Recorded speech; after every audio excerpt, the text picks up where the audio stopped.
Chapter 17 Uncle When they pulled into the fairgrounds, they could hear music and see the Ferris wheel turning in the sky. They could smell the dust of the racetrack where the sprinkling cart had moistened it, and they could smell hamburgers frying and see balloons aloft. They could hear sheep blatting in their pens. An enormous voice over the loudspeakers said, "Attention, please. Will the owner of a Pontiac car, license number H-2439, please move your car away from the fireworks shed?" "Can I have some money?" asked Fern. "Can I too?" asked Avery. "I'm going to win a dolly by spinning a wheel, and it will stop at the right number," said Fern. I'm going to steer a jet plane and make it bump into another one." "Can I have a balloon?" asked Fern. "Can I have a frozen custard and a cheeseburger and some raspberry soda pop?" asked Avery. "You children be quiet till we get the pig unloaded," said Mrs. Arable. "Let's let the children go off by themselves," suggested Mr. Arable. "The fair only comes once a year." Mr. Arable gave Fern 2 quarters and 2 dimes. He gave Avery 5 dimes and 4 nickels. "Now run along," he said, "and remember, the money has to last all day.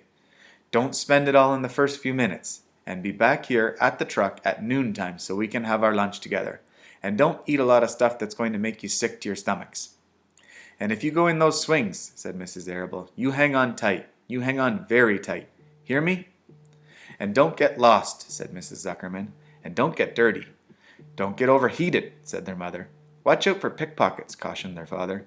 "And don't cross the track when the horses are coming," cried Mrs. Zuckerman. The children grabbed each other by the hand and danced off in the direction of the merry-go-round, toward the wonderful music and the wonderful adventure and the wonderful excitement, into the wonderful midway, where there would be no parents to guard them and guide them, and where they could be happy and free and do as they pleased. Mrs. Arable stood quietly and watched them go. Then she sighed. Then she blew her nose. "Do you really think it's all right?" she asked. "Well, they got to grow up sometime," said Mr. Arable, "and a fair's a good place to start." While Wilbur was being unloaded and taken out of his crate and into his new pig pen, crowds gathered to watch. They stared at the sign, "Zuckerman's Famous Pig." Wilbur stared back and tried to look extra good. He was pleased with his new home. The pen was grassy, and it was shaded from the sun by a shed roof. Charlotte, watching her chance, scrambled out of the crate and climbed a post to the underside of the roof. Nobody noticed her. Templeton, not wishing to come out in broad daylight, stayed quietly under the straw at the bottom of the crate. Mr. Zuckerman poured some skim milk into Wilbur's trough, pitched clean straw into his pen, and then he and Mr. Zuckerman and the Arables walked away toward the cattle barn to look at purebred cows and to see the sights.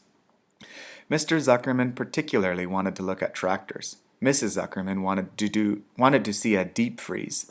Lurvy wandered off by himself, hoping to meet friends and have some fun on the midway.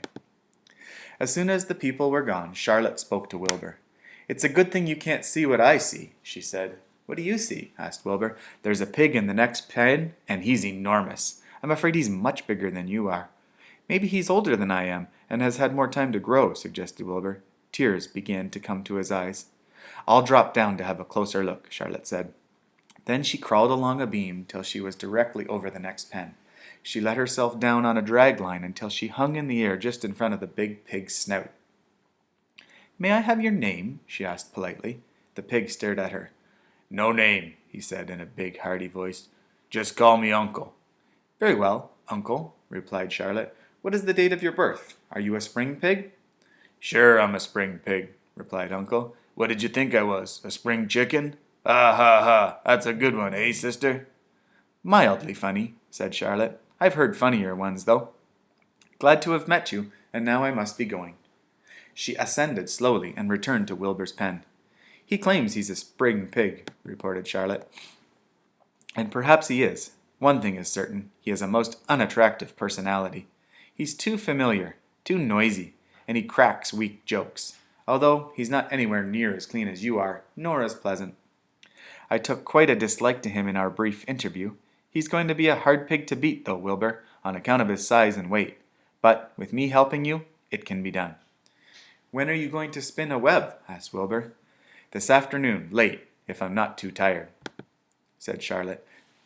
The least thing tires me these days. I don't seem to have the energy I once had. My age, I guess."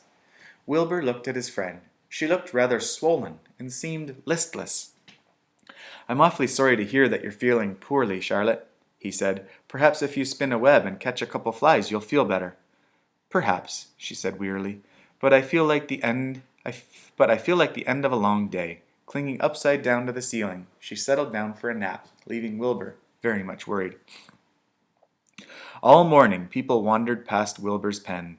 Dozens of strangers stopped to stare at him and to admire his silky white coat, his curly tail, his kind and radiant expression. Then they would move on to the next pen where the bigger pig lay. Wilbur heard several people make favorable remarks about Uncle's great size. He couldn't help overhearing these remarks, and he couldn't help worrying. And now, with Charlotte not feeling well, he thought, "Oh dear." All morning Templeton slept quietly under the straw. The day grew fiercely hot. At noon the Zuckermans and the Arables returned to the pig pen. Then a few minutes later Fern and Avery showed up. Fern had a monkey doll in her arms and was eating Cracker Jacks. Avery had a balloon tied to his ear and was chewing a candied apple. The children were hot and dirty. "Isn't it hot?" said Mrs. Zuckerman. "It's terribly hot," said Mrs. Arable, fanning herself with an advertisement of a deep freeze. One by one they climbed into the truck and opened lunch boxes. The sun beat down on everything. Nobody seemed hungry. "When are the judges going to decide about Wilbur?" asked Mrs. Zuckerman. "Not till tomorrow," said Mr. Zuckerman. Lurvy appeared, carrying an Indian blanket that he had won. "That's just what we need," said Avery. "A blanket." "Of course it is," replied Lurvy, and he spread the blanket across the sideboards of the truck so that it was like a little tent. The children sat in the shade under the blanket and felt better. After lunch, they stretched out and fell asleep. And that's the end of chapter 17.